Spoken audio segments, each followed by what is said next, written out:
Hello guys and welcome back. Today I'll give you a comparison of Verizon and Xfinity Mobile, two popular wireless service providers based on their features, pricing, coverage and benefits.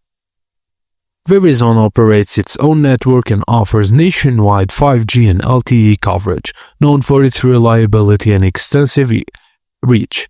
Xfinity Mobile operates as a mobile virtual network operator using Verizon's network.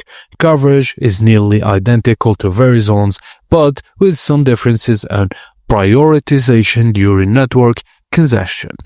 Verizon has unlimited plans start at around $65 to $90 per line per month.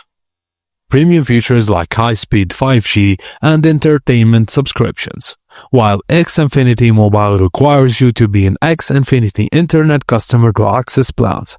It offers two pricing models. By the gig starts at $15 per month for 1 GB, $30 per month for 3 GB, and $60 per month for 10 GB.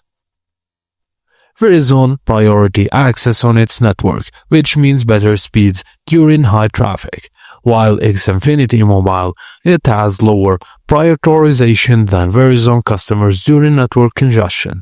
Data on the Bay gig plan is not throttled but may experience slower speeds after exceeding plan's limits. Choose Verizon if you want the best network priority and speed, if you're looking for premium perks, and you need extensive international roaming features. And choose Xfinity Mobile if you're already an Xfinity Internet customer, you want an affordable alternative with solid Verizon network coverage, and you prefer flexibility in switching between data plans. And that's it guys, thank you for watching, and please don't forget to like and subscribe for more.